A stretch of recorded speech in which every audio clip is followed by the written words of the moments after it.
Merci beaucoup. Je suis vraiment heureux d'être de nouveau ici au nom du Seigneur.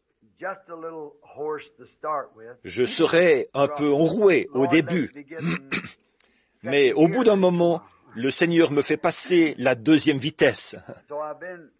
C'est que cette semaine, j'ai beaucoup prêché pendant cette série de réunions, et il y a eu beaucoup de questions auxquelles répondre. Et après cela, sortir du bâtiment alors que j'ai chaud. Et là, je n'ai pas un mauvais rhume. Je ne me suis jamais senti mieux de ma vie. Alors, je me sens vraiment bien. Mais c'est ma gorge qui est surmenée, c'est tout. Et tout ira bien. Donc, je tiens à remercier chacun d'entre vous pour tout ce que vous avez fait. J'ai essayé de trouver... Je suis arrivé en voiture il y a quelques minutes. Billy et quelques autres étaient à l'extérieur, cherchant à trouver cette brave famille de gens qui étaient venus et à qui il ne restait plus d'argent, plus assez pour rentrer chez eux. S'ils sont encore dans le bâtiment, j'aimerais qu'ils lèvent la main ou quelque chose. J'aimerais y participer de ma poche aussi. Donc, cette brave famille du Michigan ou de quelque part, qui n'a plus d'essence ou quelque chose ou plus d'argent. Si vous êtes encore ici en ville, si vous les voyez après la réunion, faites-leur faire un saut chez moi. Voyez, je tiens à y participer. C'est pour ça que nous sommes ici, pour donner un coup de main, aider tous ceux que nous pouvons aider. Bon, donc nous prions le Seigneur Jésus de nous bénir.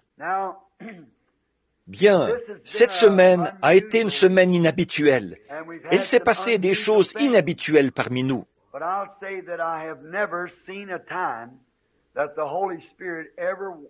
Mais je dirais que je n'ai jamais vu le Saint-Esprit agir plus librement que cette semaine dans les réunions.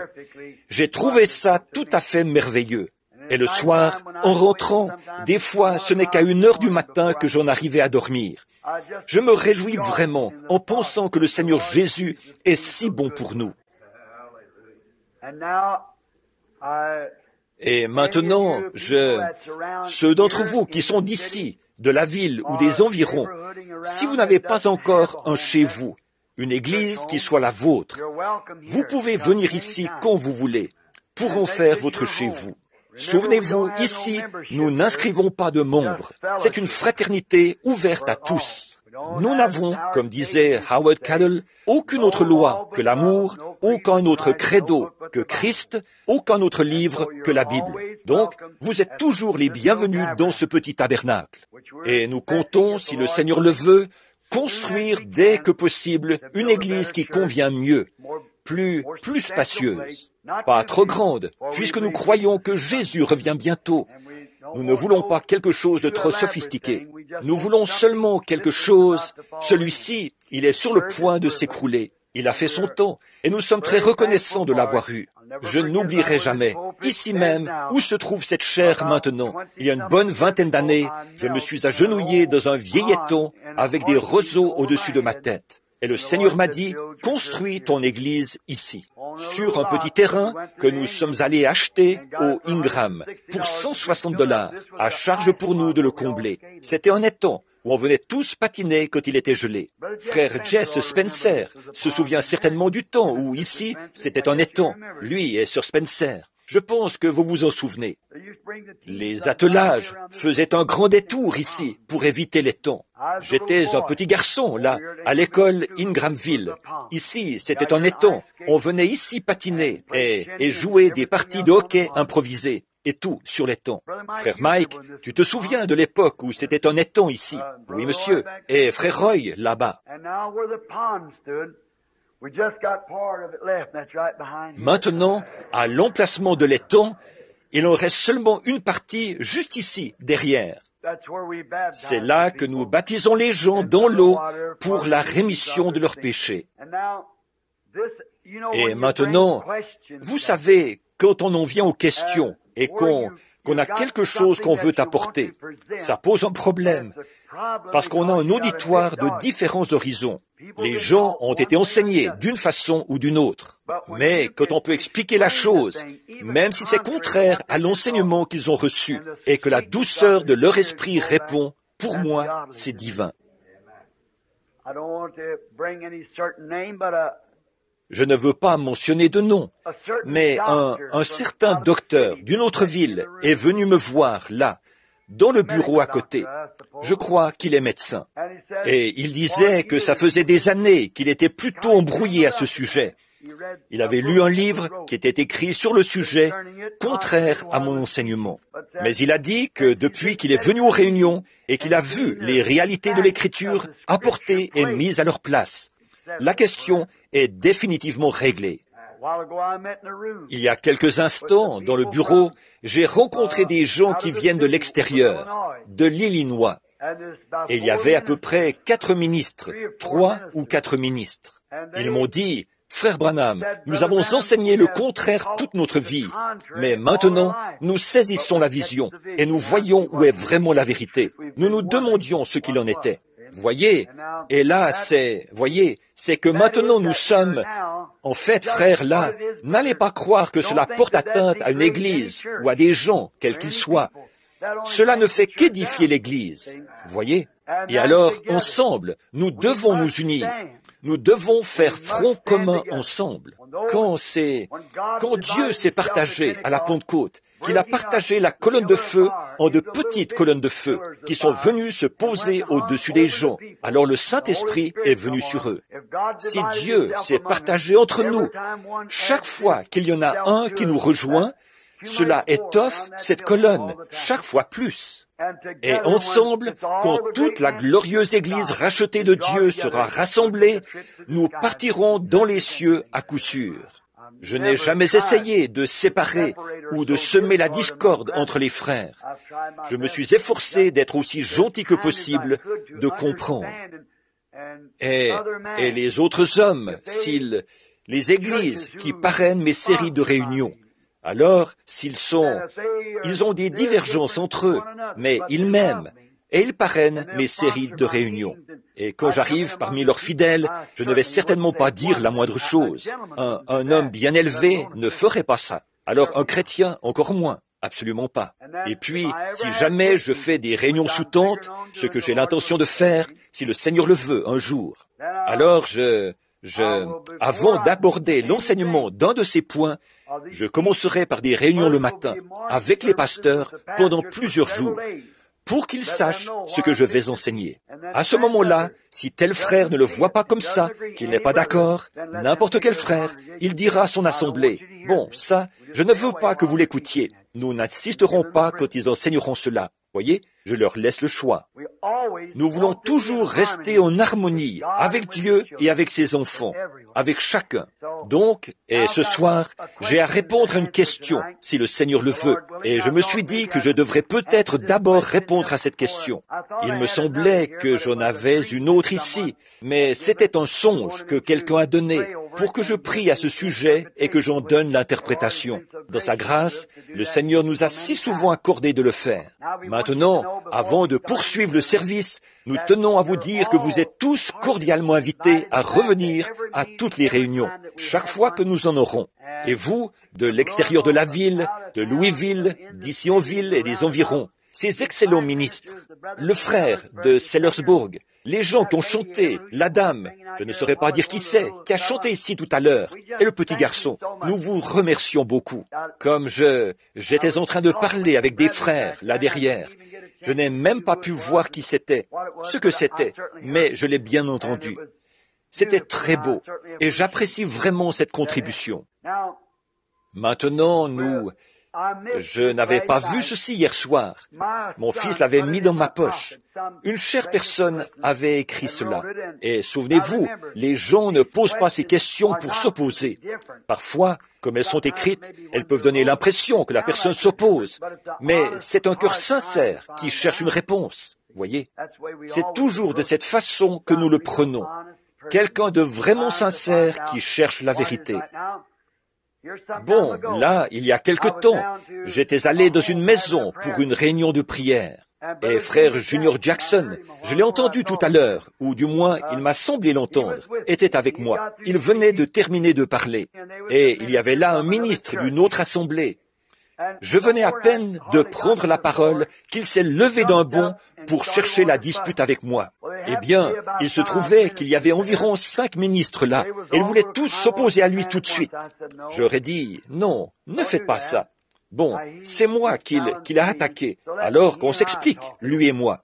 Eh bien, il a commencé. Nous parlons là où la Bible parle, et nous nous taisons là où elle se tait, et ainsi de suite. Et c'était parti. Et au bout d'un moment, je notais sans cesse les passages de l'Écriture qu'il déformait, qu'il plaçait mal. Il disait, il n'y a eu que 12 personnes en tout et pour tout qui ont un jour reçu le baptême du Saint-Esprit. C'étaient les apôtres. Et la guérison divine n'a été donnée qu'à ces 12-là, et ainsi de suite. Donc, vous voyez, il manquait le but d'1 million de kilomètres. Alors, après qu'il avait parlé pendant environ une demi-heure, je lui ai demandé, et il avait dit que j'étais du diable. Donc, après, une fois qu'il a eu terminé de parler, je lui ai dit, là, ce que je veux commencer par vous dire, frère, c'est que je vous pardonne pour cela, parce que ce n'était pas vraiment votre pensée. Je sais que ce n'était pas votre pensée. En effet, puisque vous êtes ministre et moi aussi, nous devrions être frères. Voyez? Alors j'ai dit, maintenant, ne pas bien se comprendre sur des points de l'Écriture, ça, c'est autre chose. Donc, nous nous sommes mis à prendre ce que disent les Écritures. Au bout d'un instant, le pauvre homme était tellement fourvoyé qu'il ne savait pas quelle position prendre ou que faire. Ensuite, il s'est retrouvé au pied du mur. Il ne savait pas quoi faire. Et en quittant les lieux, ce soir-là, par contre, il m'a dit, « Je vous dirai une chose, frère Branham, vous avez l'Esprit de Christ. » Voyez? Je me suis dit, du diable, il y a quelques instants, et maintenant, l'Esprit de Christ. Cela dépend seulement de la façon dont vous le prenez. C'est tout. Christ n'a pas polémiqué. Maintenant cet homme, pour avoir fait cela, il lui est arrivé des choses terribles.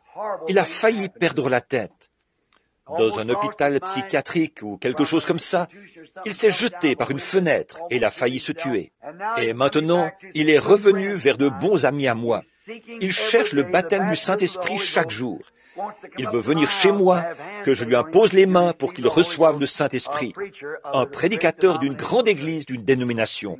Voyez? Donc, c'est en toute honnêteté que nous répondons aux questions, que nous y répondons de notre mieux. Bon, maintenant, je vais lire cette question très bien écrite. Frère Branham, s'il vous plaît, pourriez-vous expliquer pourquoi les gens, dans Actes 2:4, ont parlé en d'autres langues ou en langues étrangères avant même que la foule ait accouru, dans Actes 2:6? C'est la première question. Oui, de la même personne aussi, me semble-t-il. Oui, c'est de la même personne. Bien, là, si vous remarquez, frères, sœurs, vous qui avez écrit cela, nulle part il n'est fait mention qu'ils sont descendus de l'étage. Et l'auditoire n'était pas à l'étage. Mais une fois qu'ils sont descendus dans la cour, là où la foule était rassemblée, c'est là qu'on les a entendus parler en langue. Voyez, bon, vous pourriez dire, mais ils ont parlé quand ils étaient à l'étage. Et s'il s'agissait d'un débat ou d'une polémique, vous auriez tout autant le droit de dire qu'ils n'ont pas parlé avant d'arriver en bas, parce que le bruit de ceci s'étant répandu. Voyez? Maintenant, l'autre, ici, qui va avec. Pourriez-vous expliquer comment Simon a su que le Saint-Esprit avait été donné dans Actes 8:18? Ça, c'était à Samarie. Eh bien, une chose, ce n'est pas parce qu'ils ont parlé en langue qu'il a su qu'ils avaient le Saint-Esprit. Du moins, la Bible ne dit pas qu'ils l'ont fait. C'est qu'ils ont vu les résultats. Personne ne peut recevoir le Saint-Esprit sans qu'il lui arrive quelque chose. C'est vrai. Mais il n'est pas dit qu'ils ont parlé en langue à ce moment-là. Donc, ce doit être autre chose qu'il a vu. Autre chose que le parler en langue, puisqu'il n'est pas du tout dit qu'ils ont parlé en langue. Et expliquer comment nous savons que certaines des personnes du jour de la Pentecôte parlaient le galiléen. La plupart d'entre eux étaient des Galiléens. Et tous. Bon, comme je le disais ce matin, bon, il y a deux choses, deux écoles. Là, je vais prendre l'opinion selon laquelle ces gens parlaient en langue, qu'ils parlaient non pas en langue, mais dans des langues étrangères, quand ils sont sortis de la chambre haute et qu'ils sont allés à la rencontre des gens. Mais si vous lisez l'Écriture, écoutez bien, là, ces gens qui parlent, ne sont-ils pas tous Galiléens? Et comment les entendons-nous? Comment les entendons-nous dans notre propre langue à chacun, dans notre langue maternelle? Ces gens qui parlent, ne sont-ils pas tous Galiléens? Ils pouvaient parler en galiléen, mais c'est qu'on les entendait dans une autre langue. Il se peut qu'ils aient parlé une autre langue, leur propre langue. Quoi qu'il en soit, ça ne fait rien. D'une façon ou d'une autre, ça n'apporte pas de crédit à la façon de voir des pentecôtistes. Voyez? Parce que, écoutez, voici pourquoi. Ce n'est pas pour m'opposer, mais seulement pour donner les faits tels qu'ils sont. Si vous remarquez, alors pourquoi est-ce que Pierre s'est levé, s'est adressé à toute la foule, et que là, chacun l'entendait dans sa langue à lui? Effectivement, 3000 Juifs pieux se sont convertis. Des Juifs aussi attachés à leur religion qu'on peut l'être. Ils ont bien dû comprendre chaque parole que Pierre a prêchée sur les prophètes, et ainsi de suite, en suivant tout cela jusqu'à la Pentecôte. En effet, ils se sont écriés, « Hommes frères, que devons-nous faire pour être sauvés ?» Pierre leur a répondu, « Repentez-vous, et que chacun de vous soit baptisé au nom de Jésus-Christ, pour la rémission de vos péchés. » Maintenant, je voudrais dire ceci de tout mon cœur, pour que vous voyiez ce que j'essaie de vous transmettre. Bien sûr que je crois au parler en langue. Je crois que c'est un don pour l'Église. Je crois que le parler en langue existe. Il m'est moi-même arrivé à maintes reprises de parler en langue. Je vais vous donner un petit exemple de ce que je crois que la Pentecôte a été. Et ensuite, quelque chose comme ceci, ou quelque chose qui ressemble à ceci. J'étais à Dallas, à Houston, au Texas, juste avant que cette photo-ci soit prise. Ça devait être la veille. Nous avions pu avoir la salle de concert. Nous avions là de la place pour 8000 personnes. Comme les gens ne tenaient pas tous à l'intérieur, nous sommes allés au tabernacle de Raymond Richet. Je ne me souviens pas au juste, c'était un tabernacle immense, gigantesque. Et nous l'avons rempli au complet. Et je prêchais et priais pour les malades de ce côté-ci. Ensuite, pendant qu'ils laissaient sortir les gens, j'allais prêcher et prier pour ceux qui étaient là-bas, au tabernacle de Raymond Richet, de l'autre côté de la rivière. Et là, pendant que nous étions là-bas, au moment où nous allions revenir à la salle de concert, Howard m'avait laissé continuer aussi longtemps que je le pouvais. Il m'a touché l'épaule et il m'a tapoté le côté. Si vous avez remarqué dans la salle, quand l'onction est là, il me tapote comme ceci. Ça veut dire, il est temps d'arrêter. N'en dis pas plus. Viens. Et Howard, dans le temps, quand j'étais là, debout, il me prenait par la main. Il passait mon bras par-dessus, sur son épaule, et on sortait. Voyez, parce qu'il savait que je n'en pouvais plus. Eh bien, quand il m'a tapoté, je me suis mis en route pour quitter l'estrade. Je lui ai dit, « D'accord, frère. » Au moment où j'allais quitter l'estrade, il y avait une fille, une petite fille, qui était là, debout, en train de pleurer. Une petite fille d'origine mexicaine, qui avait l'air d'avoir dans les 12 ou 14 ans, au début de l'adolescence. Je l'ai regardée et je lui ai dit, « Qu'est-ce qui ne va pas, mon trésor ?» J'ai dit, « Elle pleure, Howard. » C'est que... Il a dit, « Tu n'en peux plus. Il y a un autre groupe là-bas qui t'attend. » Et je lui ai dit, « Fais-la monter ici. » J'ai fait un geste dans sa direction, comme ceci. Et elle est montée sur l'estrade. Je crois que Frère Wood et les autres étaient présents à ce moment-là. Ils étaient à cette série de réunions. Je ne sais pas s'ils étaient présents à ce moment-là ou pas. Frère Wood, où es-tu ce soir? Est-ce que c'est bien ça? Oui, tu étais présent. Et j'ai dit, fais-la monter sur l'estrade. Bon, je lui ai dit, écoute mon trésor, crois-tu que Dieu peut me dire ce que tu as? Et elle gardait la tête baissée. Je me suis dit, bon, elle est peut-être sourde et muette. Là, j'ai regardé de nouveau. J'ai vu que c'était la langue. Et j'ai dit, oh, elle ne parle pas l'anglais. Elle ne parlait pas un mot d'anglais. Alors, elle venait du Mexique. Alors, ils ont fait venir un interprète.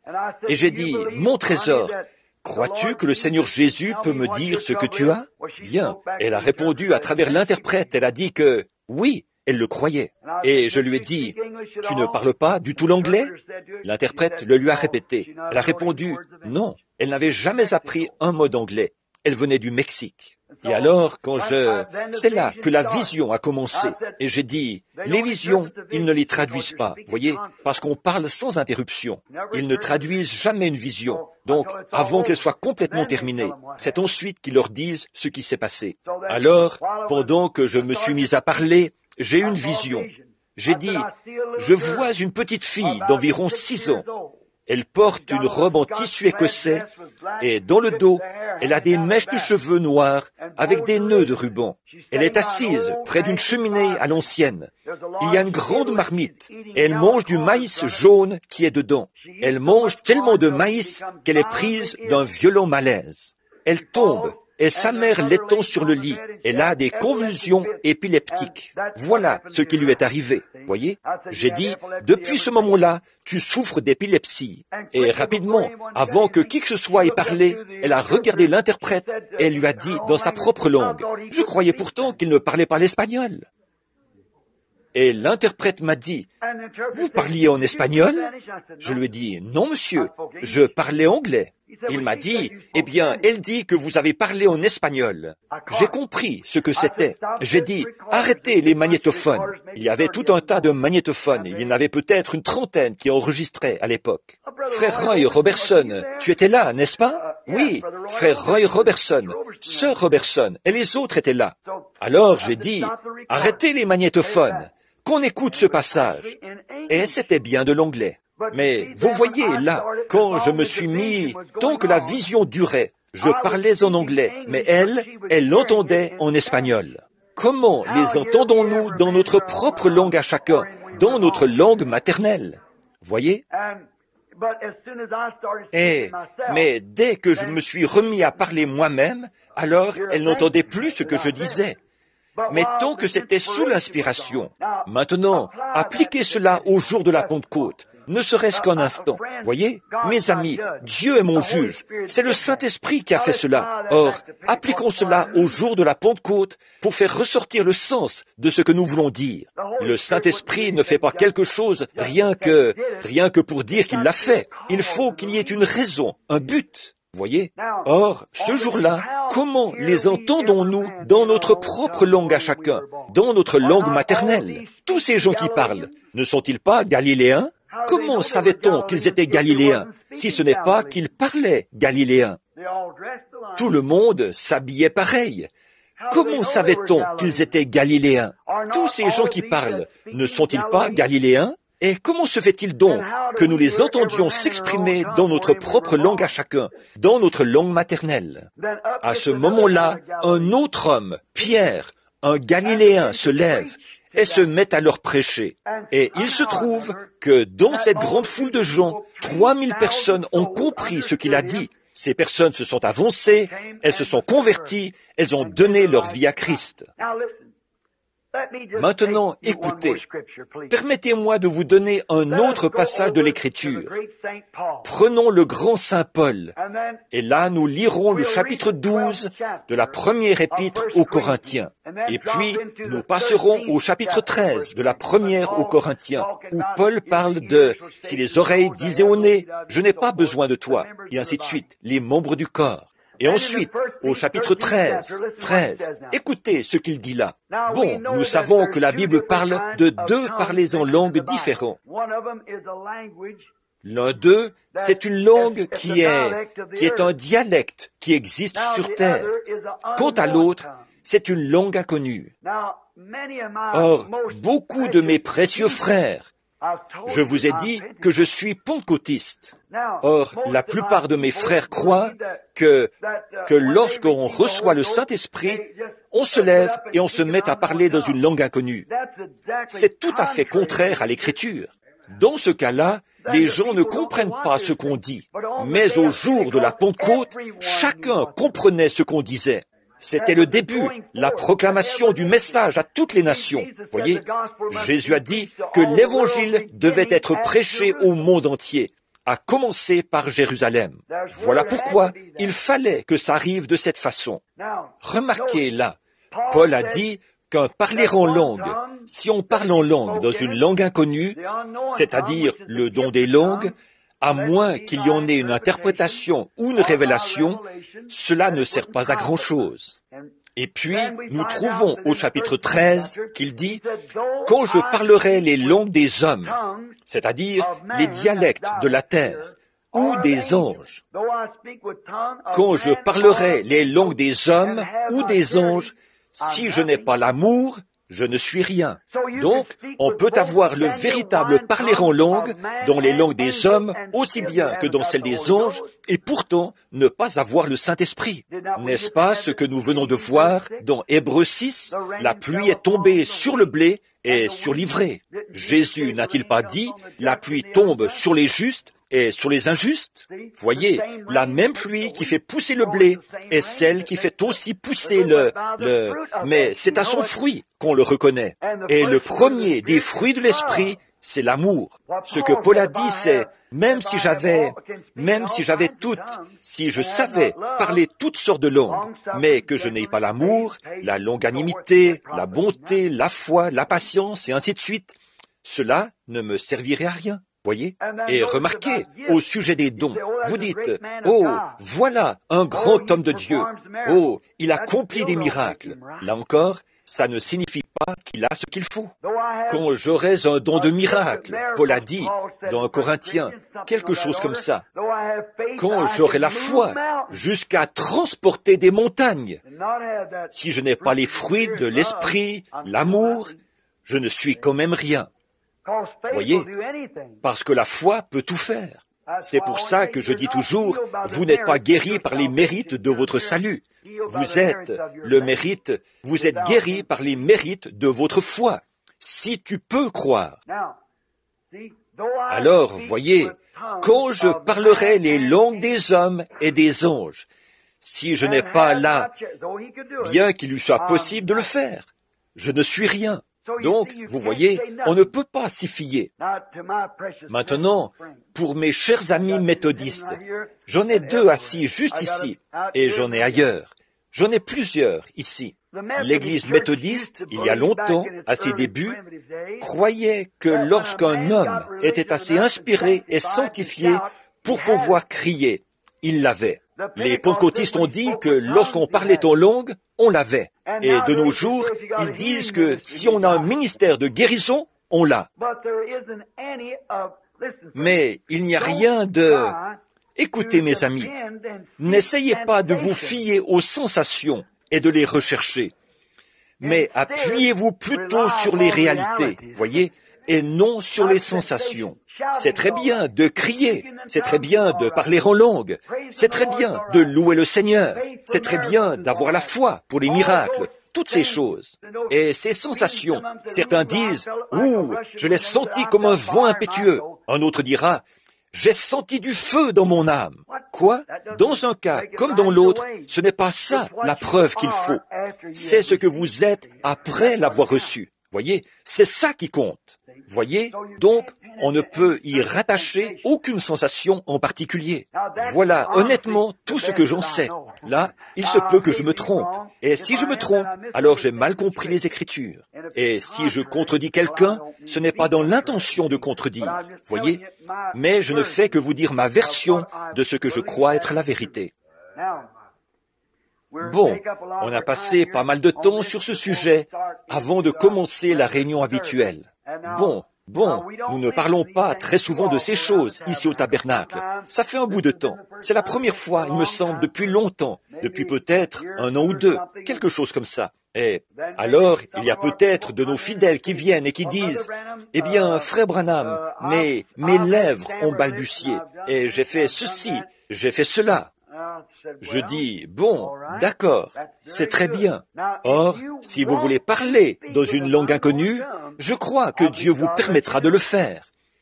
Mais d'après les Écritures, vous n'êtes toujours rien, tant que le Saint-Esprit n'est pas venu.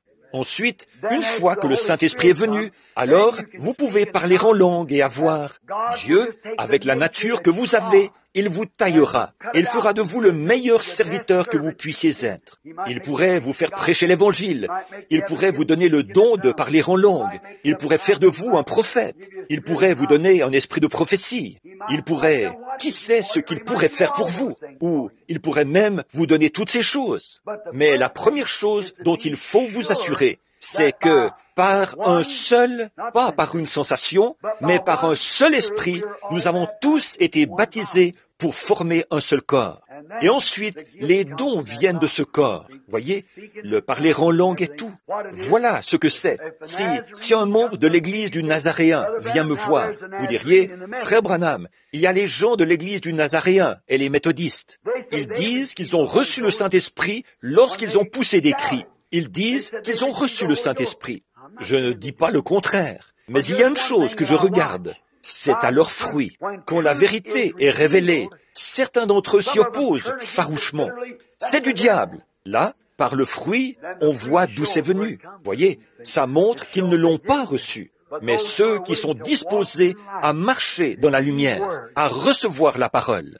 Il y a quelque temps, je prêchais là-bas dans le Kentucky. Et après la réunion, dehors, il y avait un homme qui faisait partie d'une église où l'on croit que les jours des miracles sont passés.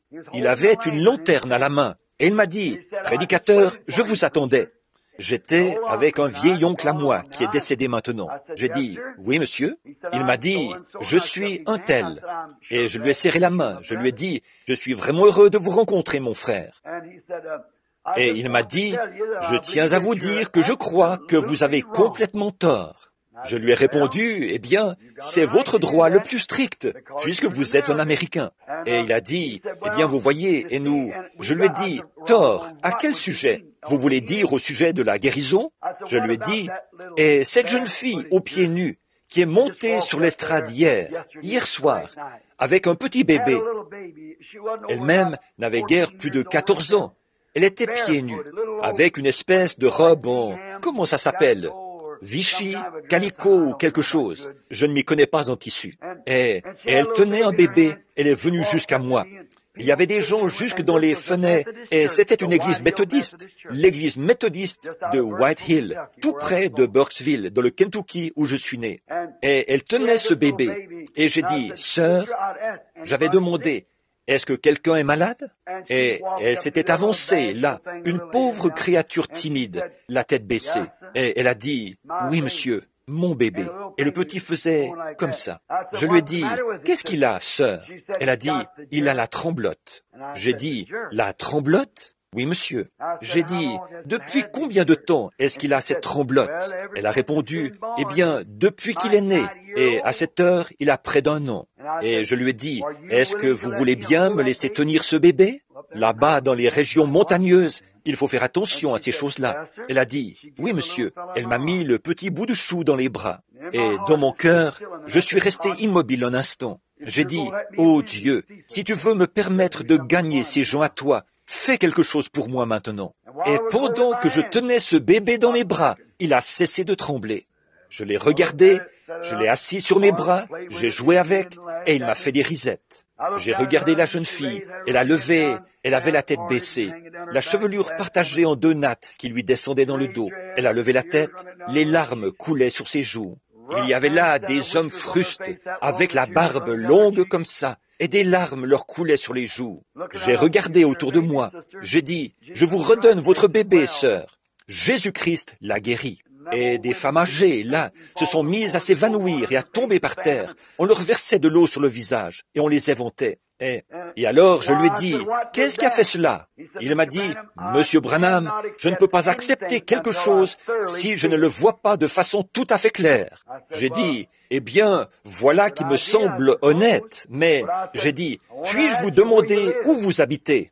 Il a répondu, derrière la colline, par là-bas. Passez donc chez moi ce soir pour le souper. Je vous donnerai du beurre et du pain de maïs.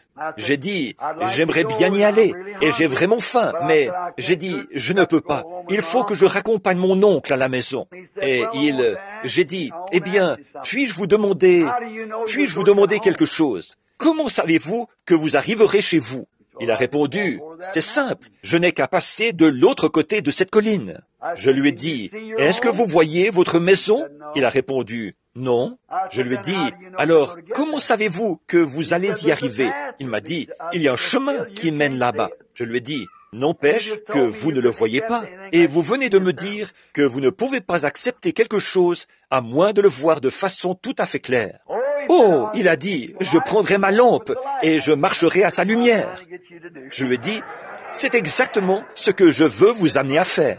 Au fur et à mesure que la lanterne éclaire, vous marchez dans la lumière, comme lui, il est dans la lumière. Nous arriverons à bon port. Même si je ne vois pas clairement l'arrivée, je sais que ce sera là. Prions maintenant.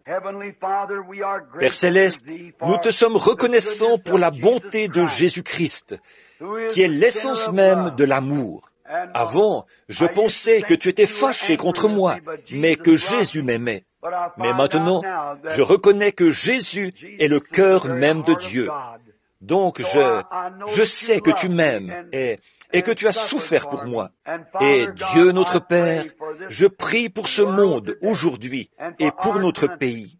Seigneur, je demande ton pardon pour mes propres fautes et pour les fautes des miens, des gens que tu m'as confiés pour que je sois leur berger. Et je te prie de les bénir et de bénir chacune des personnes qui sont venues à cette petite série de réunions et qui ont posé des questions. Ou peut-être ai-je dit quelque chose de contraire à ce qu'ils croient. Seigneur, moi, je ne peux pas l'expliquer. J'en suis incapable. Mais est-ce que tu veux bien leur faire savoir, Père, ce que je veux dire dans mon cœur? S'il te plaît, je te prie de le faire. Bénis-les tous. Bénis-nous alors que nous nous attendons maintenant à ta parole pour quelques instants avant le service de baptême. Aide-nous à dire ce qui est juste. Viens-nous en aide pour ce message, ce soir, comme j'ai la voix un peu enrouée. Je te prie de me venir en aide, Dieu bien-aimé, et de guérir aussi ceux qui sont malades et souffrant dans l'auditoire. Car c'est au nom de Jésus que nous le demandons. Amen. Maintenant, si vous le voulez bien, pendant quelques instants, prenons l'Épître aux Romains, au chapitre 6.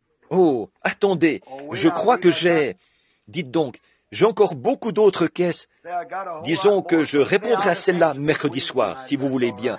Il est déjà si tard. C'est seulement maintenant que je viens de remarquer qu'il y en a encore là. Bon, lisons Romains chapitre 6. Que dirons-nous donc? Demeurerions-nous dans le péché afin que la grâce abonde? Loin de là. Nous qui sommes morts au péché, comment vivrions-nous encore dans le péché? Ignorez-vous que nous tous qui avons été baptisés pour Jésus-Christ, c'est pour sa mort que nous avons été baptisés? Nous avons donc été ensevelis avec lui par le baptême en sa mort, afin que, comme Christ est ressuscité des morts par la gloire du Père, de même nous aussi nous marchions en nouveauté de vie. En effet, si nous sommes devenus une même plante avec lui, par la conformité à sa mort, nous le serons aussi par la conformité à sa résurrection. Pour prendre un sujet ce soir, dont je traiterai pendant une vingtaine de minutes, je dirai ceci: s'identifier à Christ.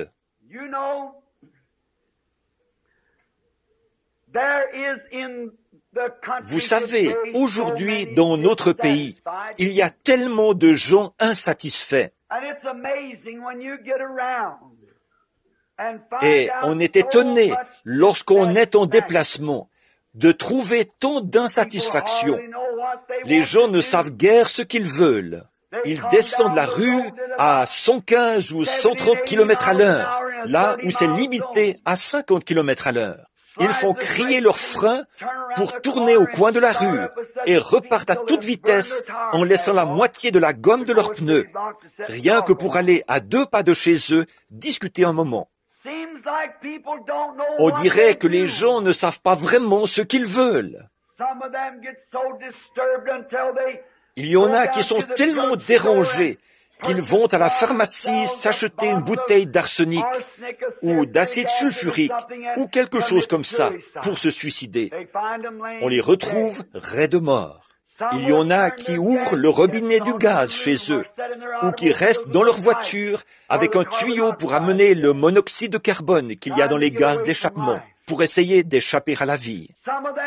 Il y en a qui montent sur le pont, qui écrivent un petit mot qu'ils laissent sur leur veston, qui posent leur veston là et qui se tuent en se jetant dans la rivière. Il y en a qui se jettent du haut des montagnes, du haut des tours. Et il y en a qui prennent un pistolet, qui l'appuient contre leur tête et qui se font sauter la cervelle.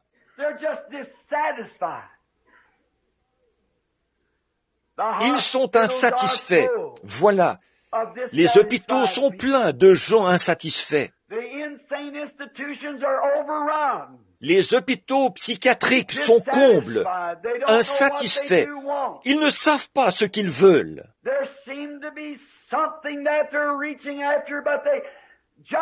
On dirait qu'ils aspirent à quelque chose, mais qu'ils n'arrivent jamais à l'obtenir. Et il se trouve aussi que les foyers, qui sont les piliers de la nation et de l'Église, il se trouve que les foyers se brisent, que les tribunaux de divorce sont débordés d'affaires de divorce.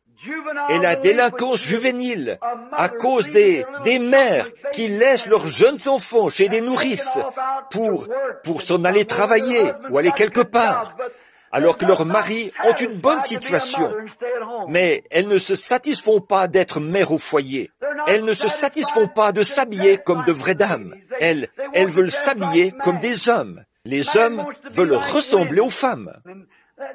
Et on dirait vraiment qu'il y a quelque chose qui cloche quelque part. Les gens aspirent à quelque chose et ils n'arrivent pas à le trouver.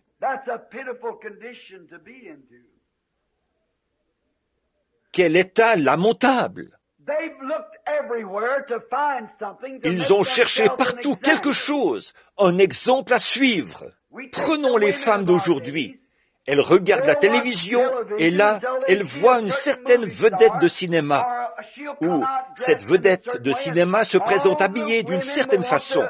Et alors, toutes les femmes veulent s'habiller comme elle, ou se comporter comme elle, suivre son exemple.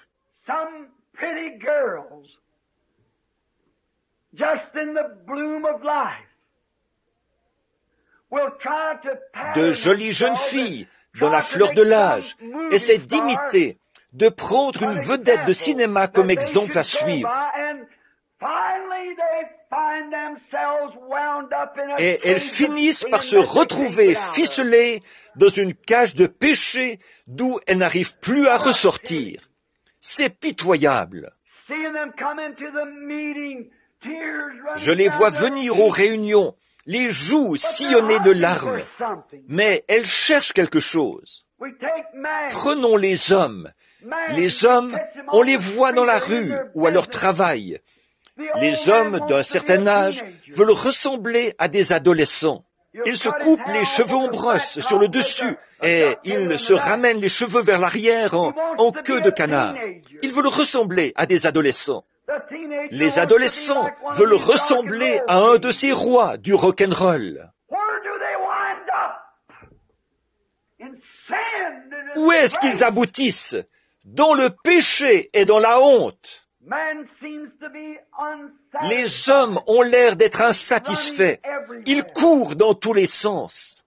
Ils suivent, écoutent la radio pour entendre des blagues et tout, racontées par ces blagueurs. Et ensuite, ils s'en vont essayer d'imiter ces gens ou de faire comme eux. Prenez les petits garçons dans la rue. J'en sais quelque chose.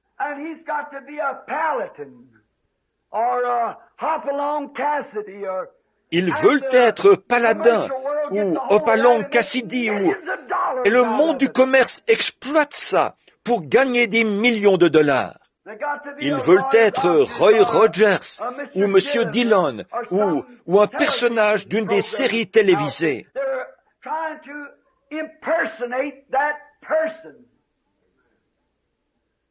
Ils essayent d'imiter ce personnage. Ils en ont fait leur exemple. Ils les ont pris comme guides pour leur manière de vivre. Et qu'est-ce qu'ils trouvent au bout du chemin? Ces petits gars deviennent des bandits et des voleurs. Les femmes deviennent des prostituées et des filles de trottoir et des délinquantes. Et les hommes deviennent des joueurs et ils aiment le plaisir plus que Dieu.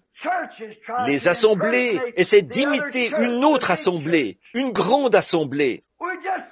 On voit bien, semble-t-il, qu'il n'y a pas de satisfaction chez les gens. Qu'est-ce qui leur fait faire ça? Il y a une raison. C'est une nature. C'est Dieu qui leur a donné cette nature. Ils ont une nature qui les pousse à vouloir quelque chose à quoi s'identifier. Il faut qu'ils aient quelque chose qu'ils désirent imiter, un objectif dans la vie. Ils veulent être une vedette de cinéma, ou un cow-boy, ou quelque chose du genre. J'entendais à la radio, en rentrant chez nous, qu'un grand homme d'origine italienne, à Denver, essayait d'imiter Hopalong Cassidy, ou quelque chose, avec un pistolet chargé. Au lieu de ça, il sera jambe de bois pour le restant de ses jours. Le coup est parti et lui a arraché la rotule.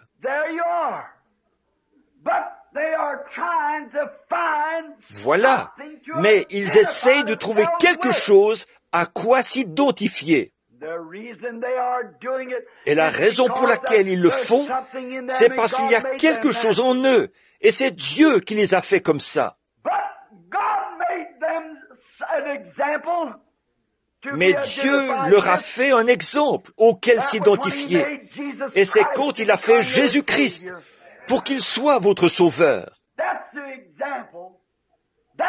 Voilà l'exemple. Voilà ce à quoi les gens cherchent, devraient chercher à s'identifier. À Jésus, être comme lui. Si tous les petits garçons qui voudraient être Hopalong Cassidy ou un autre de ceux-là, ou les petites filles, les Annie Oakley et tout, si seulement ils voulaient ressembler à Jésus autant qu'ils veulent ressembler à ceux-là, les écoles du dimanche déborderaient partout. Si les femmes qui veulent ressembler à une vedette de cinéma, si elles voulaient ressembler à Jésus, l'Église, eh bien, on n'aurait jamais besoin d'y ramasser une offrande. C'est sûr, Dieu a mis dans l'homme le désir d'avoir un exemple à suivre, et Dieu lui a donné cet exemple. Cet exemple, c'est Jésus-Christ, pour qu'on s'identifie à lui. Maintenant, si nous lui ressemblions davantage, il n'y aurait pas autant de gens vaniteux dans le monde. Il n'y aurait pas d'enfants affamés dans le monde. Il n'y aurait pas de whisky, de boissons ou de jeux d'argent. Dieu nous a donné un exemple à imiter, mais nous refusons de nous y conformer. Voilà ce qui cloche dans le monde. Ils ont bien le désir, c'est Dieu qui le leur a donné, mais ils l'ont orienté dans la mauvaise direction. C'est le moment de faire demi-tour, de reprendre le bon chemin et de se diriger vers le calvaire. La nature le prouve. Bien, si les gens d'aujourd'hui, avec ce grand désir, cette grande ambition de ressembler à quelqu'un qu'on prend pour exemple, s'ils prenaient Christ comme exemple, on pourrait licencier tous les policiers du pays. Tout le monde serait doux et humble. Tout le monde serait gentil et plein d'affection fraternelle les uns pour les autres. On ne jugerait plus une seule affaire de divorce dans le pays. Il n'y aurait aucune maladie. On pourrait même désaffecter les hôpitaux si tout le monde tâchait de prendre Jésus-Christ comme exemple. Nous n'aurions besoin de rien d'autre. Donc, cette nature est dans l'homme, mais il l'oriente vers là où il ne faut pas. Il se donne un homme pour... Et vous savez, la Bible dit que nous sommes maudits lorsque nous prenons la chair pour appui. Quand on veut prendre la chair pour appui, ou qu'on met sa confiance dans la chair, la Bible dit qu'on est maudit. Je ne le sais que trop bien. On s'y laisse si facilement prendre. Voilà ce qui est à l'origine de beaucoup de ces choses. Ce sont nos kiosques à journaux, pleins de magazines obscènes. Nos maisons qui sont pleines de photos de pin-up. Nos informations télévisées qui ne sont jamais censurées. Tout y est permis. On peut sortir n'importe quelle blague ou faire des choses terribles. Il n'y a plus de pureté parmi nous. Je sais que vous me trouvez très dur là-dessus. Mais il faut que quelqu'un soit dur là-dessus. Il faut absolument que quelqu'un le fasse. Quand j'étais petit, j'ai lu le livre Tarzan chez les singes. Maman avait une espèce de petit tapis en fourrure que Madame Wathen lui avait donné. Il était posé devant sa commode. J'ai découpé ce truc-là, je m'en suis fait un costume de Tarzan et j'ai dormi dans un arbre pendant une semaine. Je voulais être Tarzan. Ensuite, quand j'ai lu le livre The Lone Star Ranger, je sortais à cheval sur le balai de maman. Je l'utilisais comme un cheval de bois. Je voulais être le Lone Star Ranger. Ce que les gens font dépend ni plus ni moins de ça. Ce qu'on lit, la musique qu'on écoute. Entrez donc dans un restaurant et cette espèce de rock'n'roll, ce n'est pas étonnant que les gens deviennent fous. Il y a de quoi rendre fou un être humain. Mais oh, je serai reconnaissant toute l'éternité pour le jour où j'ai lu au sujet de Jésus. Voilà ce qui m'a satisfait. Je veux être comme lui.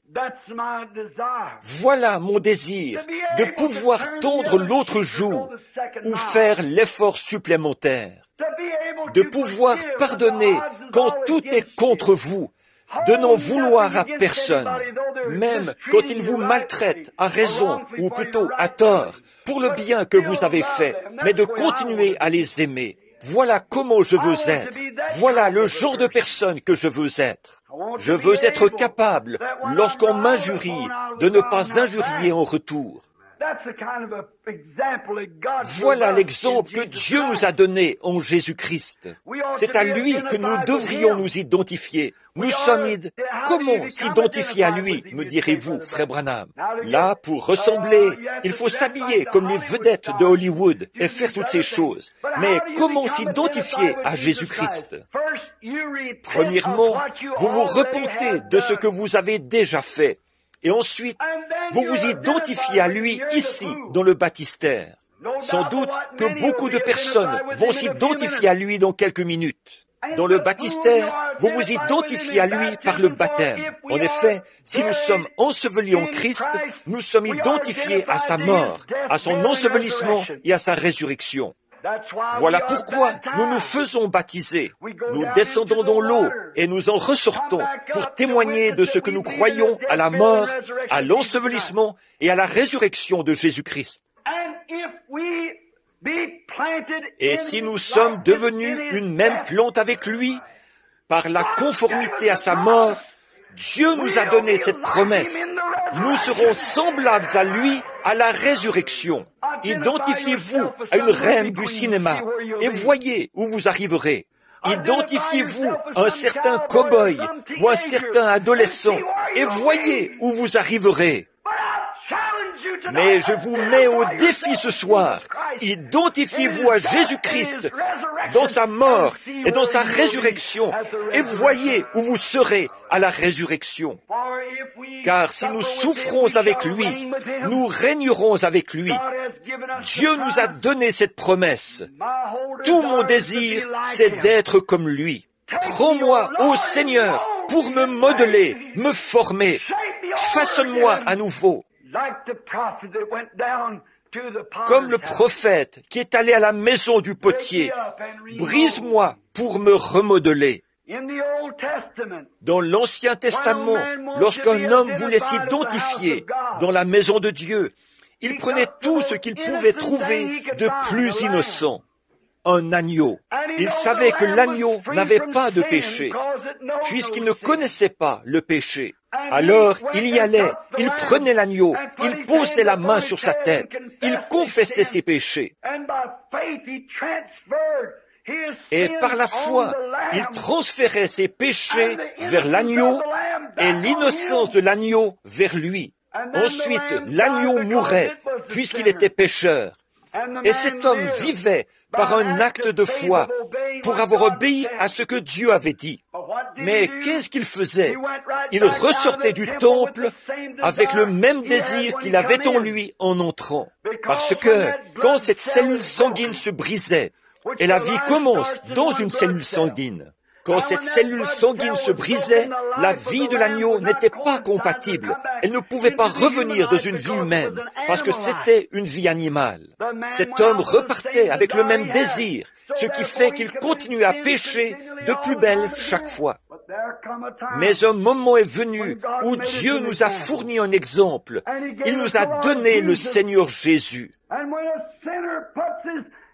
Et lorsqu'un pécheur pose les mains sur sa tête, si précieuse, et qu'il confesse ses péchés, et que ses péchés sont transformés ou transférés du pécheur vers Jésus, et que l'innocence de Jésus est transférée vers cette personne par le Saint-Esprit, il est une nouvelle créature en Jésus-Christ. C'est à cela que je veux m'identifier. La Bible dit, lui qui n'a point connu le péché, il est devenu péché pour nous. S'il a souffert, c'est à cause de nos péchés. Et ce qu'il nous convient de faire, le devoir que nous avons, c'est d'examiner ces choses et de reconnaître que ces désirs que nous avons, c'est parce que Dieu a mis cela en nous, pour créer en nous, nous pousser à vouloir lui ressembler. Et maintenant, si vous reconnaissez cela par la foi, avant que le véritable désir vous touche, avancez-vous pour vous identifier à lui par le baptême. Alors, en devenant une même plante avec lui, par la conformité à sa mort, vous serez aussi semblables à lui à la résurrection. En effet, en sortant de la tombe, il était le même Jésus qui était entré dans la tombe. Et si nous sommes en Christ, comment y entrons-nous? Par le baptême du Saint-Esprit. En ce jour-là, nous paraîtrons, nous aurons part à sa résurrection. Il y a un petit chant que je chantais il y a des années. Être comme Jésus, être comme Jésus.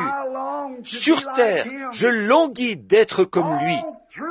Pendant tout mon voyage, de la terre à la gloire, je ne demande qu'à lui ressembler. De la crèche de Bethléem sortit un étranger, étranger au monde. Sur terre, je languis d'être comme lui. Pendant tout mon voyage, de la terre à la gloire, je ne demande qu'à lui ressembler. Ayez part à sa douceur, et vous aurez aussi part à sa puissance. Ayez part à son obéissance, et vous aurez aussi part à sa résurrection. Faites ce que Dieu dit de faire. Dans mon cœur, la chose la plus grandiose que je puisse concevoir, c'est d'être comme Jésus-Christ, de m'identifier à lui. C'est pour cela que je baptise les gens au nom de Jésus-Christ, parce que c'est à lui que nous nous identifions. Nous nous revêtons de son identité.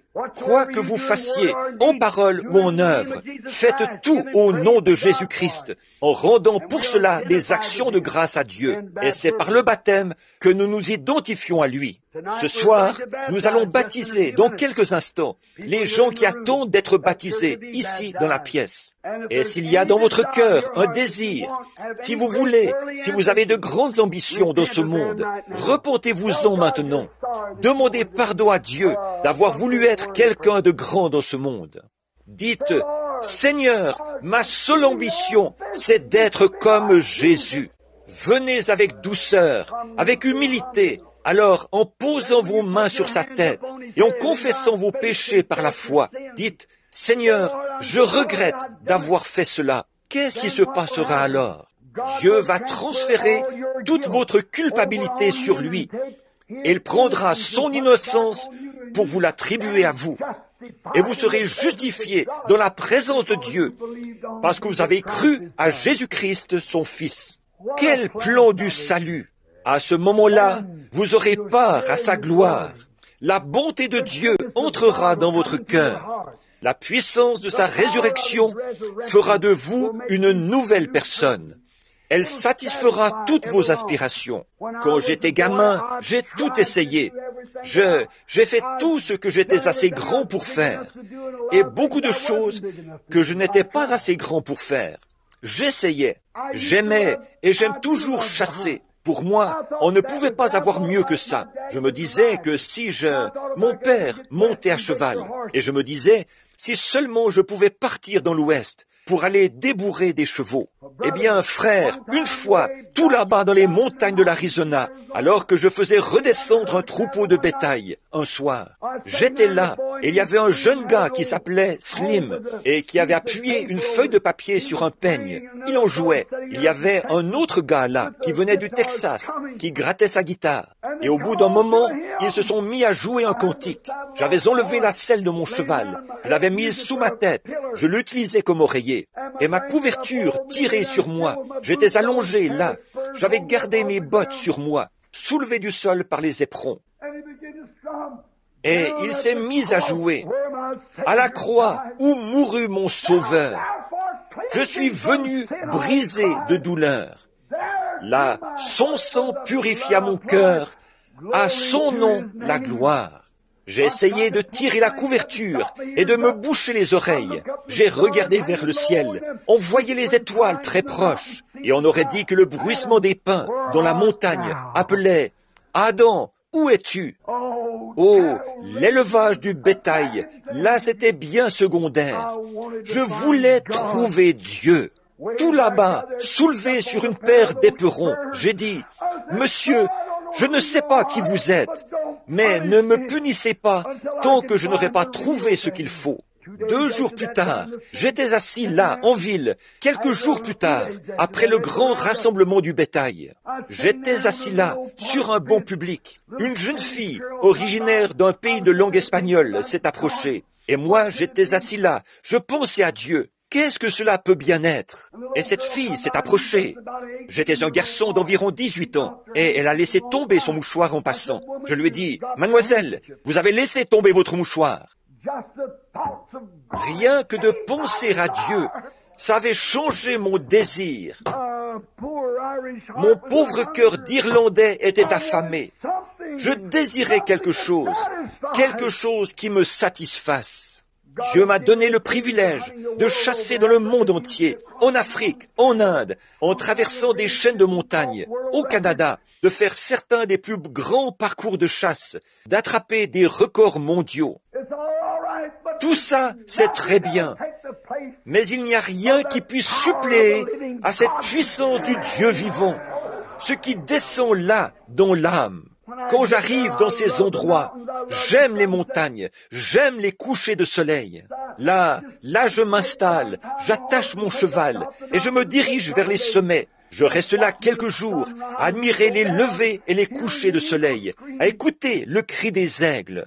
C'est agréable, j'aime être là. Mais frère, mon cœur se met à cogner et à palpiter quand je repense à ceci. Impur, les mauvais esprits le déchiraient. Jésus est venu s'établir et depuis, tout va bien. Je me mets à penser aux malades et à cet appel. Et il y a quelque chose en moi qui s'écrie. Dépêche-toi de redescendre de ces montagnes. Va vite auprès de ces gens. Je veux m'identifier comme étant son serviteur parmi son peuple. Oh, que j'aime m'identifier à lui. Et en retour, il vient parmi nous pour s'identifier avec nous. Il est ici ce soir, mes amis. Le moment de commencer le service de baptême arrive, maintenant, dans une dizaine de minutes. Et avant de le faire, avant de commencer, je tiens à dire ceci. Jésus-Christ, le Fils de Dieu. J'aurais encore beaucoup de choses à faire remarquer, mais je n'ai pas le temps. Jésus-Christ, le Fils de Dieu, s'est identifié dans sa parole. Jésus-Christ, le Fils de Dieu, a montré son identité dans la réunion ce matin en donnant le discernement. Il montre son identité en sortant le pécheur des ornières du péché pour faire de lui un homme nouveau, une nouvelle créature. Il prend la femme ou l'homme le plus bas tombé, ivrogne, alcoolique, quoi que ce soit, et il le relève, il le purifie, et l'on fait un vrai monsieur, ou une vraie dame. Voilà, mon Seigneur. Il prend le malade, celui qui est souffrant, pour qu'il n'y a plus d'espoir, et il le ramène à une nouvelle vie. Il apparaît parmi nous, il s'identifie comme étant le même Jésus, en connaissant les pensées même de notre cœur. Il se tient parmi nous, dans son peuple, Dieu dans son peuple, montrant son identité. Il est ici maintenant, ce même Saint-Esprit. Avant de commencer la réunion pour les baptêmes, là, pendant que les frères se préparent, je voudrais savoir ceci. Je voudrais savoir s'il y a quelqu'un ici pour qui on n'a pas prié ce matin et qui est malade. Faites voir, levez la main. Levez la main si vous êtes malade et avez des besoins et qu'on n'a pas prié pour vous ce matin. Sans carte de prière ni rien. Ceux qui sont malades, souffrants.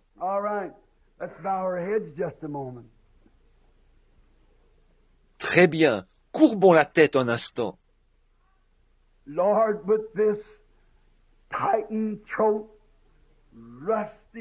Seigneur, malgré ma gorge enrouée, ma voix est raillée.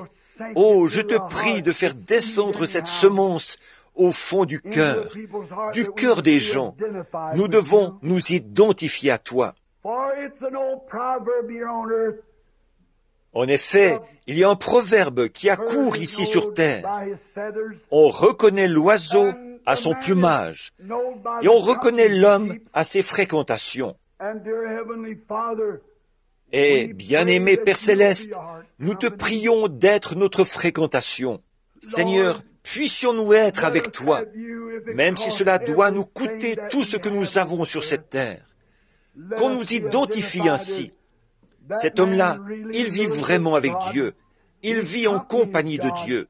Qu'on dise, comme à l'époque de Pierre et de Jean, après qu'ils avaient passé la porte, appelée la Belle, et qu'ils ont dit, « Je n'ai pas d'argent, mais ce que j'ai, je te le donne. » Et l'infirme a été guéri.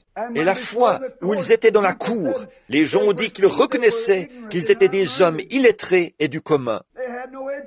Ils n'avaient pas d'instruction, mais ils reconnaissaient qu'ils s'étaient identifiés à une bonne fréquentation. Ils avaient été avec Jésus. Oh Dieu, c'est le désir de mon cœur d'être identifié à toi en tant qu'un de tes serviteurs, en tant que quelqu'un qui t'aime, quelqu'un qui te sera fidèle et qui gardera les paroles de ton livre et fera tout ce qu'il sait être juste. Maintenant, Père, veuille de nouveau montrer ton identité parmi nous pour que les gens sachent que ce n'est pas seulement quelque chose, une occasion spéciale ou quelque chose de ce genre, Seigneur.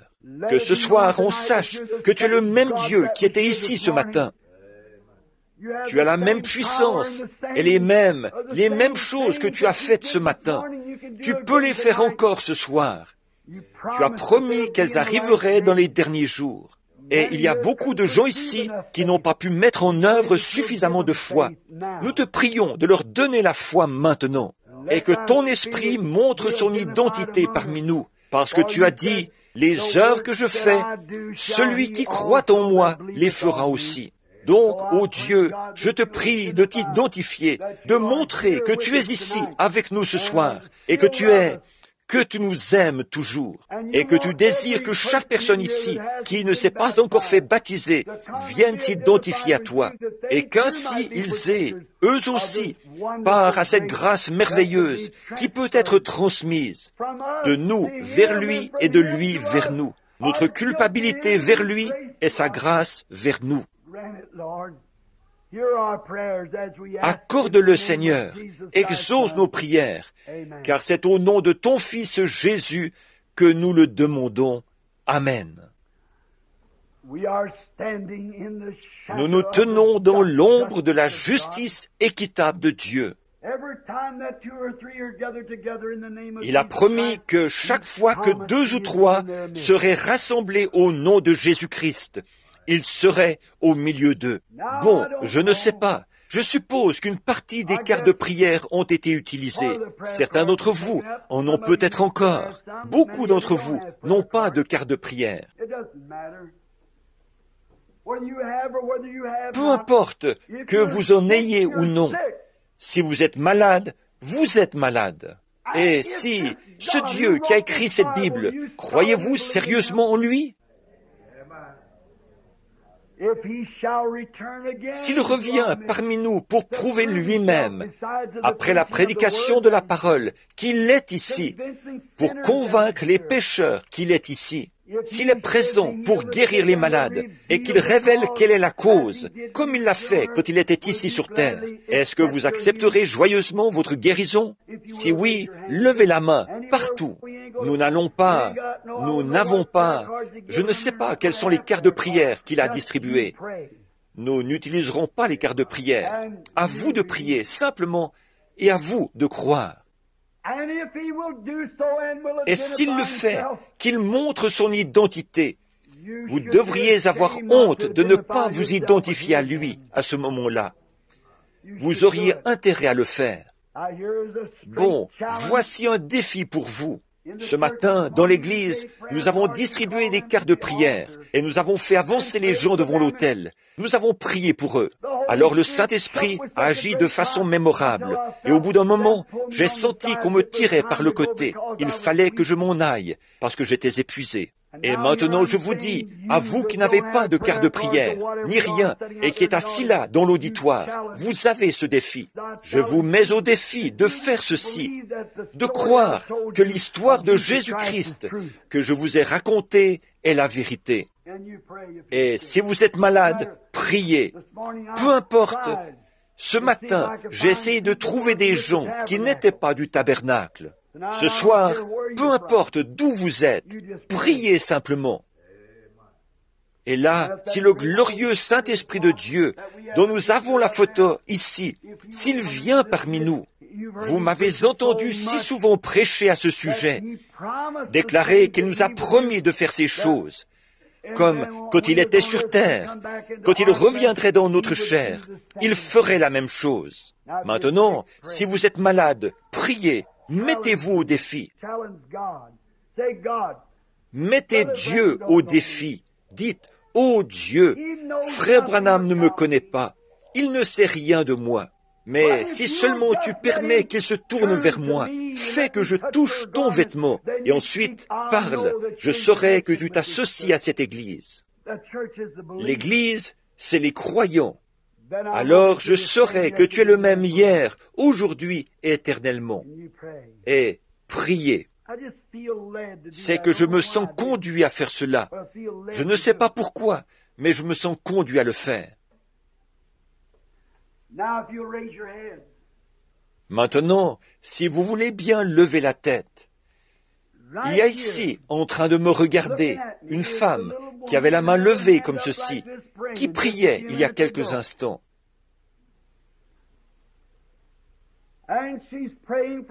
Elle prie pour quelqu'un d'autre. Pour autant que je le sache, je n'ai jamais vu cette femme de ma vie. Elle m'est tout à fait inconnue. Mais elle prie pour sa fille, au sujet d'une opération. Vous ne venez même pas de cette région. Vous venez du Texas. C'est ainsi dit le Seigneur. Est-ce que vous avez une carte de prière? Non, vous n'en avez pas besoin. Croyez de tout votre cœur. Comment est-ce que j'ai su à quel sujet vous étiez en train de prier? Ne voyez-vous pas que le Dieu du ciel révèle les secrets du cœur? N'est-ce pas ce que Daniel a dit à son époque? Dieu révèle les secrets du cœur. Il y a une dame assise à côté de vous, là. Elle s'en est vraiment réjouie. Elle a eu des problèmes cardiaques. Elle voudrait qu'on prie pour elle. Donc, si vous voulez bien poser votre main sur elle, très bien. Maintenant, retournez à Chicago et soyez guéris. Amen. Cette femme, je ne la connais pas non plus. Je ne sais rien d'elle, mais Dieu vous connaît.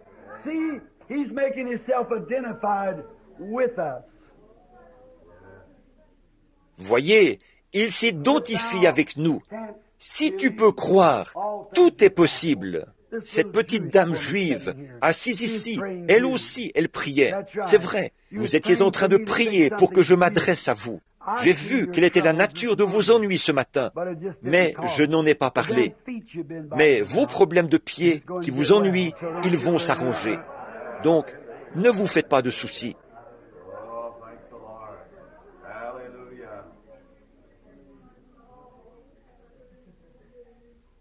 Vous aussi, vous croyez, madame, qui est assise là?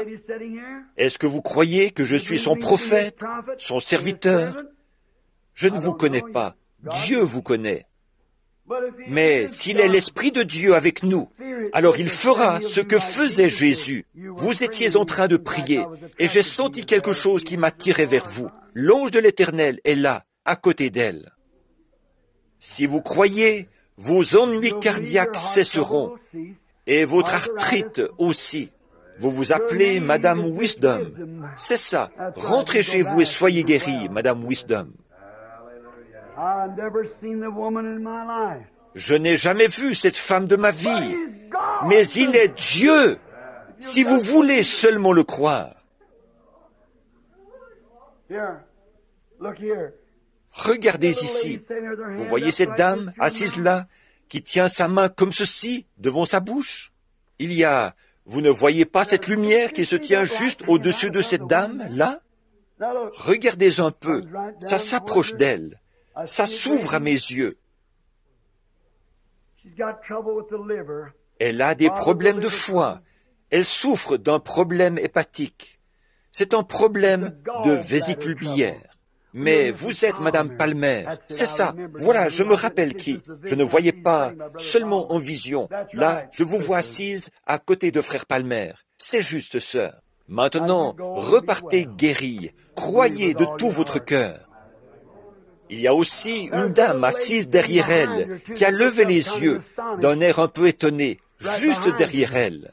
Vous croyez que les problèmes d'amygdale de ces deux enfants vont s'arranger, sœur? Et les vôtres aussi? Alors, rentrez chez vous, réjouissez-vous et soyez heureuse. Posez votre main sur les bébés, les deux qui ont ces problèmes. Et votre problème a disparu lui aussi. Vous êtes guéris au nom du Seigneur Jésus. Tous les trois, vous vous rétablirez. Soyez rétablis. Ne voyez-vous pas que le Dieu vivant vit aujourd'hui? Il est tout aussi merveilleux où que ce soit, n'est-ce pas? Ne voulez-vous pas vous identifier à lui? Bien sûr que si. Bien sûr que vous voulez le faire. Maintenant, courbons la tête pendant un instant, avant que Cela m'affaiblit vraiment beaucoup. Combien de gens voudraient qu'on pense à eux dans la prière en ce moment, voudraient dire « Oh Dieu, sois miséricordieux envers moi. Maintenant, je veux croire au Seigneur Jésus. Je veux que tous mes ennuis soient réglés maintenant même. » Que Dieu soit avec vous. Seigneur, toi qui as ressuscité Jésus d'entre les morts, Dieu du ciel, je te prie de leur part, pour que cette heure puisse être celle où ils croiront, où ils s'avanceront, s'ils ne l'ont encore jamais fait, pour s'identifier à Jésus-Christ, ici, dans le baptistère, ce soir. Car l'Écriture dit que si nous sommes ensevelis avec lui, ce que nous montrons par le baptême et que nous avons part à sa mort, nous aurons aussi part à la résurrection avec lui. C'est une promesse. Et le grand Saint Pierre, autrefois, a dit que nous devons nous repentir, être baptisés au nom de Jésus-Christ pour la rémission de nos péchés, et nous recevrons le don du Saint-Esprit. Toute cette semaine, ma belle-fille est assise ici, Seigneur, la brave Loïs, qui a faim et soif, qui jeûne, qui est dans la tente. Il y a ma sœur, assise là-bas, qui a faim et soif, qui jeûne, qui est dans la tente. Ô Seigneur, envoie le Saint-Esprit maintenant dans ce bâtiment pour toucher leur âme par la puissance de la résurrection. Et qu'elle se relève avec une puissance de résurrection pour s'identifier à Jésus-Christ par sa résurrection. Accorde-le, Seigneur. Pardonne chaque péché, omets tout ce qui n'est pas juste, Père, et donne-nous ta grâce. Nous t'en prions au nom de Jésus-Christ. Guéris tous ceux qui sont malades et souffrants, Seigneur. Tu es ici. Tu es Dieu. Tu as prouvé que tu es Dieu. Et nous faisons cette prière, connaissant la nature de ton esprit, sachant que tu as accompli certaines choses, et qu'ensuite tu as disparu du milieu d'eux. Tu es parti ailleurs, dans une autre ville, et reparti encore. Mais tu as laissé une trace qui indiquait que le Dieu vivant est en vie. Je prie, Seigneur Jésus, que ceci soit gravé dans le cœur des gens, de sorte qu'ils n'oublieront jamais que le Saint-Esprit est présent pour guérir, pour sauver et pour remplir de sa bonté. C'est au nom de Jésus que nous t'en prions. Amen. Maintenant, combien de personnes ici doivent se faire baptiser? Levez la main, s'il vous plaît, vous qui avez préparé vos affaires. Vous pouvez vous préparer à entrer dans l'eau dans quelques instants. Et maintenant, alors que nous nous attendons au Saint-Esprit pendant quelques instants, combien de personnes ici n'ont pas encore reçu le Saint-Esprit et désirent, prient avec un ardent désir de recevoir le Saint-Esprit? Teddy, s'il te plaît, ou l'un de vous, venez tout de suite au piano. Nous allons maintenant chanter quelques cantiques, pendant que les femmes qui vont se préparer pour le baptême s'en vont dans cette pièce-ci. Que les hommes aillent dans cette pièce-là, ceux qui se préparent pour le baptême, pendant que nous mettons tout cela en place. Et là, nous allons nous attendre au Saint-Esprit afin qu'il vienne nous révéler les choses qu'il veut que nous fassions. Ensuite, nous éteindrons les lumières de la grande salle. Le ministre sera dans l'eau, là, derrière, et nous ferons la cérémonie du baptême. Un instant, avant d'éteindre les lumières, frère Evans, j'aimerais lire un passage de l'Écriture pendant que nous attendons un instant, si vous voulez bien. Pendant qu'il commence à se préparer, j'aimerais lire un passage de l'Écriture ici. Combien croient que Dieu est infini? Bien sûr, il est ici maintenant. La seule chose que vous ayez à faire pour recevoir le Saint-Esprit, c'est de vous lever et de l'accepter. Oui, sa puissance a prouvé qu'il est ici. Comment est-ce qu'on pourrait avoir le moindre doute? Sa présence sainte et bénie inonde notre âme. J'aurais envie de crier et de toutes mes forces sa bonté et sa miséricorde qui dure à toujours et à perpétuité. Il est ici, mon cœur brûle, il est rempli de joie et d'allégresse à cause de sa présence. Avant qu'ils éteignent les lumières, je lirai dans Actes, chapitre 1. Et je crois que tout homme, tout prédicateur, toute personne ici, évangéliste ou quoi qu'il soit, doit reconnaître ceci. Dieu est infini. Dieu ne peut pas faire quelque chose d'une façon pour ensuite changer et le faire comme ceci, le faire autrement. Il le fera forcément de la même façon chaque fois, n'est-ce pas? Voici ce que Dieu a proclamé. Hommes israélites, écoutez ces paroles. Jésus de Nazareth, cet homme à qui Dieu a rendu témoignage devant vous par les prodiges et les signes qu'il a opérés par lui au milieu de vous, comme vous le savez vous-même. Quel signe a-t-il opéré pour prouver qu'il était le Messie? De connaître les pensées de leur cœur, n'est-ce pas? C'est ce que Pierre a dit. Par des signes et des prodiges, Dieu a prouvé qu'il était avec lui. Cet homme, livré selon le dessein arrêté, selon la prescience de Dieu, vous l'avez crucifié, vous l'avez fait mourir par la main des impies. Dieu l'a ressuscité en le délivrant des liens de la mort, parce qu'il n'était pas possible qu'il soit retenu par elle. Car David dit de lui, « Je voyais constamment le Seigneur devant moi. Il est à ma droite, et je ne serai point ébranlé. » C'est pourquoi mon cœur est dans la joie, et ma langue dans l'allégresse, et ma chair reposera avec espérance. Car tu n'abandonneras pas mon âme dans le séjour des morts, et tu ne permettras pas que ton sein voie la corruption. Tu m'as fait connaître le sentier de la vie, tu me rempliras de joie par les regards de ma face. Hommes, frères, qu'il me soit permis de vous dire librement au sujet du patriarche David qu'il est mort, qu'il a été enseveli et que son sépulcre existe encore aujourd'hui parmi nous. Comme il était prophète, qu'il savait que Dieu lui avait promis avec serment de faire asseoir un de ses descendants sur son trône. C'est la résurrection du Christ qu'il a prévue et annoncée en disant qu'il ne serait pas abandonné dans le séjour des morts et que sa chair ne verrait pas la corruption. C'est ce Jésus que Dieu a ressuscité. C'est pourquoi nous en sommes témoins.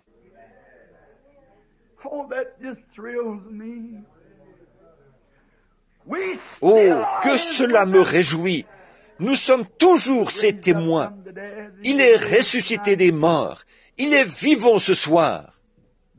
Élevé à la droite de Dieu, il a reçu du Père le Saint-Esprit qui avait été promis et il l'a répandu, comme vous le voyez et l'entendez. Car David n'est point monté au ciel, mais il dit lui-même, « Le Seigneur a dit à mon Seigneur, assieds-toi à ma droite, jusqu'à ce que je fasse de tes ennemis ton marchepied. » Que toute la maison d'Israël sache donc avec certitude que Dieu a fait Seigneur et Christ ce Jésus que vous avez crucifié. Quelle langue parlait-il donc là pour que des gens de toutes les langues du monde le comprennent? Après avoir entendu ce discours, les gens des différents peuples, eurent le cœur vivement touché, et ils dirent à Pierre et aux autres apôtres, « Hommes frères, que ferons-nous » Il y a quelques instants, ils les trouvaient fous. Maintenant, après la proclamation de ce puissant message adressé aux gens de toutes les nations qui étaient là, « Hommes frères, que ferons-nous » C'est alors que vient l'ordonnance. C'est alors que Pierre leur dit, « Repentez-vous et que chacun de vous soit baptisé au nom de Jésus-Christ pour le pardon de votre péché, et vous recevrez le don du Saint-Esprit. Car la promesse est pour vous, pour vos enfants et pour tous ceux qui sont au loin, en aussi grand nombre que le Seigneur notre Dieu les appellera. » Et par plusieurs autres paroles, il les conjurait et les exhortait, disant, « Sauvez-vous de cette génération prochaine. » Si ce n'est pas là le même évangile que nous prêchons aujourd'hui, sauvez-vous de cette génération prochaine. Beaucoup de signes et de prodiges qui s'accomplissent, la présence de Jésus-Christ qui montre qu'il est vivant. Et la même directive qui était donnée là-bas quant au baptême, c'est cette même directive qui est donnée ici, à cette chair, ce soir. Ceux qui acceptèrent sa parole furent baptisés, et en ce jour-là, le nombre des disciples augmenta d'environ 3000 âmes. Dieu bien-aimé, là, les pièces sont remplies de gens qui s'identifient à toi par le baptême. Seigneur, je te prie de leur part d'avoir la bonté, Seigneur, en cette heure, lorsqu'ils sortiront de l'eau, que quelque chose leur arrive, que leur âme soit remplie du Saint-Esprit. Qu'ils sortent de l'eau et qu'ils aillent te manifester en prêchant l'Évangile, en enseignant à l'école du dimanche, en parlant en langue, en interprétant les langues. en accomplissant des signes, des prodiges et des miracles, et par-dessus tout, que l'amour de Dieu brûle dans leur âme, par la douceur, la bonté, la patience et l'humilité. Seigneur, je te les confie. Ce sont les trophées de cette série de réunions de réveil. Je te prie de prendre soin d'eux. Et un jour, comme je suis ici, en train de prier sur ta Bible, après avoir prêché ce qu'elle contient, proclamer de tout mon cœur ce que je pense être la vérité, comme tu me la révèles. Seigneur, nous attendons leur baptême, tout comme nous tous, ici dans l'auditoire, nous attendons la résurrection. Et un jour, Seigneur, alors que nous serons ensemble dans les lieux célestes, qu'il vienne un bruit du ciel, la trompette retentira et les morts en Christ ressusciteront premièrement, que nous soyons enlevés avec lui à la rencontre du Seigneur dans les airs, pour être avec lui pour toujours. Accorde-le, Père. Garde-nous en bonne santé, heureux et remplis de zèle. Nous ne recherchons pas l'argent. Nous ne cherchons pas à avoir la vie facile. Tout ce que nous voulons, c'est être comme Jésus. C'est à lui que nous voulons nous identifier, avec la sorte d'esprit qui était en lui, humble et doux, toujours occupé aux affaires du Père. Seigneur, au moment où nous terminons cette série de réunions de réveil, et où ces chères personnes, en grand nombre, vont s'identifier, veux continuer à t'identifier en leur donnant le Saint-Esprit. Accorde-le, Père. Bénis ce petit tabernacle. Bénis chaque prédicateur, chaque personne qui est venue, chaque assemblée qui est venue ici. Seigneur, je te prie d'envoyer un réveil dans toutes les assemblées à travers le monde. Et nous les verrons se rassembler d'un même cœur et d'un même accord. Et ainsi la grâce de Jésus-Christ, qui produit l'enlèvement, nous sera donnée. C'est au nom de Jésus que nous le demandons. Amen. Maintenant, les lumières de la salle principale vont être éteintes pendant un moment. J'ai prié sur ces mouchoirs. Donc maintenant, les lumières vont être éteintes pendant un court moment. Et donc, restez tranquilles. Et le ministre baptisera les gens l'un après l'autre, jusqu'à ce que ce soit terminé.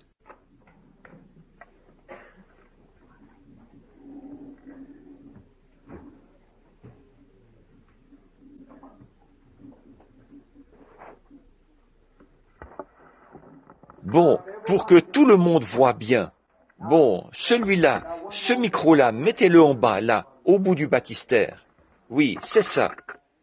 On dirait que c'est mieux, oui. Celui-là est relié au magnétophone? D'accord. Il s'occupe de ça.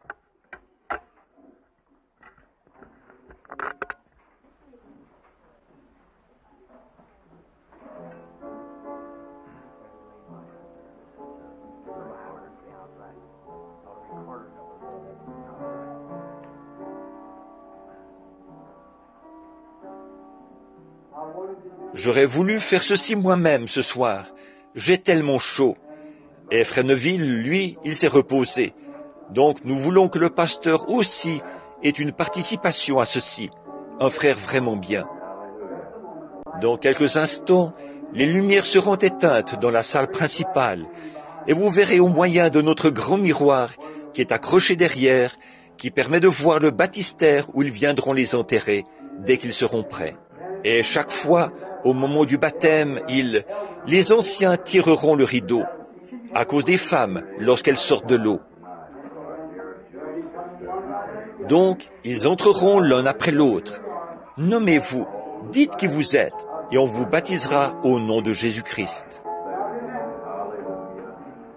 Maintenant, rappelez-vous, en tant que ministre responsable de cet évangile qui m'a été confié, je recommande à tous ceux qui n'ont pas été baptisés au nom de Jésus-Christ de se faire baptiser.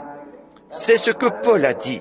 Il a dit que même s'ils avaient déjà été baptisés d'une certaine façon, mais sans le nom, alors ils devaient se faire rebaptiser au nom de Jésus-Christ. Il a dit que même si un ange venait enseigner autre chose, qu'il soit anathème. Cela se trouve dans Galates. Galates chapitre 1, verset 8. Si nous-mêmes, si un ange du ciel annonçait un autre évangile, qu'il vous soit anathème.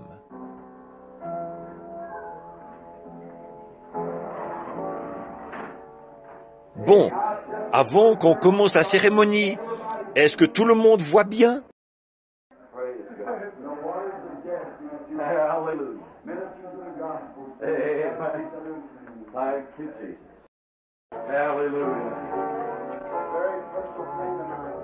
Amen. Praise our God.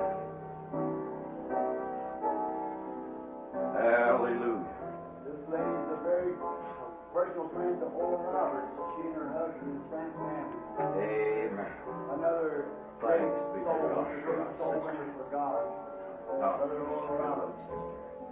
Just easy because One of my bosom friends also. that's right, Lord Jesus. Like Jesus. Yes. Have your way now, for we ask it in Jesus' name. Amen. Thank you very much. Merci I'm so beaucoup. happy to be back. Je suis vraiment